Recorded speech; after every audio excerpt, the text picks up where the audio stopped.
Selamat pagi, perkenalkan nama saya Bertrand Bastian. NIM saya adalah 2702360196 dan pada kesempatan kali ini saya akan um, menjelaskan tentang kelas dialog agama dalam membangun kesadaran toleransi antar mahasiswa lintas agama. Adapun susunan acara untuk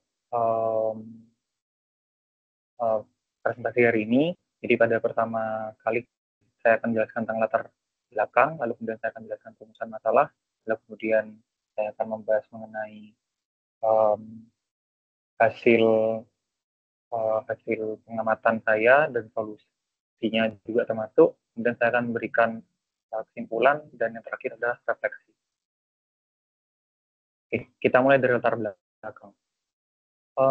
Jadi kalau kita lihat dari latar belakangnya, Indonesia ini merupakan negara yang kaya akan keberagaman, baik itu suku, budaya, dan agama. Keberagaman ini bisa menjadi kekuatan bagi kita, tapi itu juga bisa menjadi tantangan bagi kita. Salah satu tantangannya yaitu intoleransi.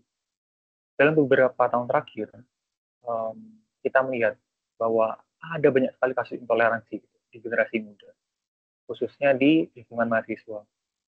Tanda-tanda ini, tanda-tanda intoleransi ini terlihat dari meningkatnya ujaran kebencian di media sosial, minimnya interaksi antar mahasiswa berbeda agama, dan munculnya sikap diskriminatif. Mahasiswa ini seharusnya menjadi generasi penerus bangsa yang menjaga persatuan di lingkungan sekitar.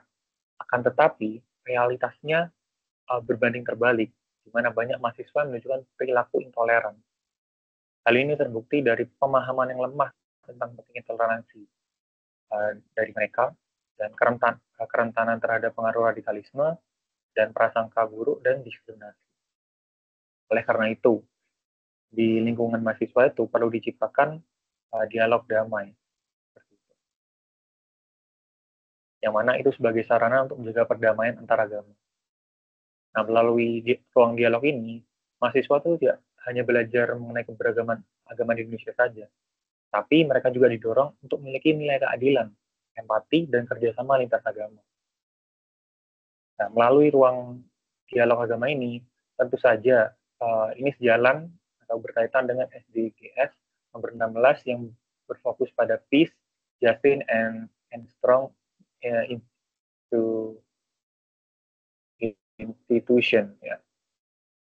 Di mana kalau misalnya kita terjemahkan dalam bahasa Indonesia itu berarti perdamaian, keadilan, dan kelembagaan yang kuat. Nah, SDGs number 16 ini menekankan pentingnya mempromosikan masyarakat yang damai dan inklusif untuk bangun pembangunan berkelanjutan, menyediakan akses terhadap keadilan bagi semua, dan bangun institusi yang efektif dan accountable. Kalau kita berbicara accountable, itu berarti dia bertanggung jawab. Dan ada satu lagi, maaf saya terlewat, yaitu inklusif. Di mana inklusif ini artinya menerima atau menggabungkan perbedaan-perbedaan seperti itu.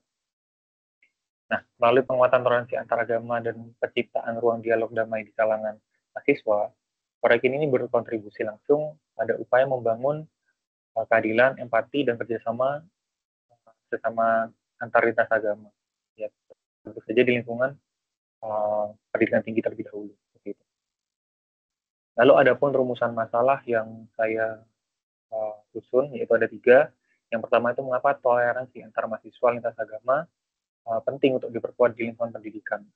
Lalu untuk yang kedua itu bagaimana cara menciptakan ruang dialog agama yang inklusif dan bermakna. Lalu untuk yang ketiga itu apa peran mahasiswa sebagai agen pembentuk karakter yang menjunjung perdamaian dan keadilan sosial. Adapun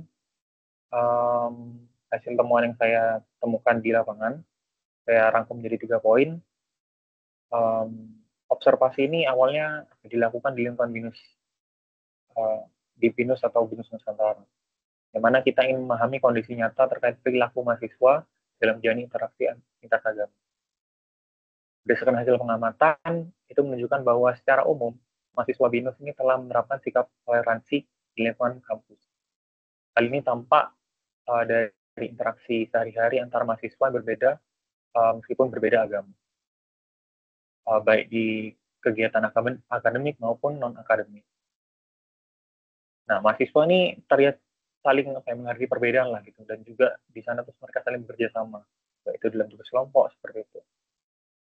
Dan mereka pun tetap ikut berpartisipasi gitu pada kegiatan kampus, meskipun pada event tersebut ada banyak teman-teman yang berbeda agama, dengan latar belakang agama yang berbeda.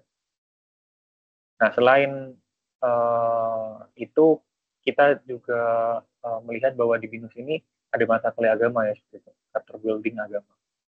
Pihak kampus ini juga berperan aktif dalam menekan nilai-nilai toleransi dan penghargaan terhadap keberagaman agama melalui penyelenggaraan mata kuliah character building agama. Mata kuliah ini tidak hanya memberikan pemahaman teori saja, tapi juga memfasilitasi diskusi lintas agama yang bertujuan untuk membangun nilai keadilan, empati, dan kerjasama lintas agama di lingkungan pendidikan tinggi. Ya, melalui pendekatan ini, mahasiswa ini tidak hanya belajar agama saja, tidak hanya belajar teori agama saja, tapi juga mengenal dan memahami keberadaan agama lain dan cara menghargainya. Selain itu pula, di BINUS ini mengadopsi pendekatan P3 lah gitu, dalam fasilitasi dialog lintas agama. Dimana artinya pendekatan P3 ini, mereka memanfaatkan pendekatan di ruang fisik dan pendekatan di ruang digital. Mungkin buat contoh dari pendekatan memadukan ruang fisik ini seperti kelas tatap muka, seminar, terus ada juga mungkin itu aja sih. Lalu untuk yang pendekatan di ruang digital itu ada forum diskusi daring, terus webinar gitu, dan grup media sosial kampus. Nah, integrasi dari kedua pendekatan ini, baik dari digital maupun yang secara langsung ini memungkinkan mahasiswa untuk berinteraksi secara berkelanjutan dan memperluas jangkauan dialog tanpa dibatasi oleh waktu ataupun tempat. Dan melalui ini nilai toleransi dan semangat kerjasama dapat terus dipupuk lagi dalam kehidupan mahasiswa, baik di dunia nyata maupun di ruang digital. Seperti itu. Lalu saya akan memberikan solusi gitu, tapi ini lebih banyak macam kayak saran yang harus dipertahankan lah gitu. Jadi untuk keberlanjutan program itu disarankan agar kampus tetap mengintegrasikan kegiatan dialog lintas agama ke dalam program rutin mahasiswa, baik melalui mata kuliah pendukung ataupun mata kuliah ataupun kegiatan-kegiatan kuliah. Selain itu, pemanfaatan platform digital itu perlu diperluas juga agar jangkauan partisipasinya tuh lebih luas lagi, gitu. Termasuk bagi mahasiswa dari kampus BINUS ataupun mahasiswa dari kampus BINUS yang ada di daerah lain, ataupun alumni kampus BINUS dan orang-orang lain di luar kampus BINUS. Dukungan institusi dalam bentuk pendanaan dan fasilitator itu juga diperlukan ya guys, juga diperlukan gitu. Itu sangat penting lah gitu, agar ruang dialog ini terus berkembang dan bertahan gitu, dan memberikan dampak positif bagi seluruh mahasiswa BINUS dan orang-orang di luar kampus.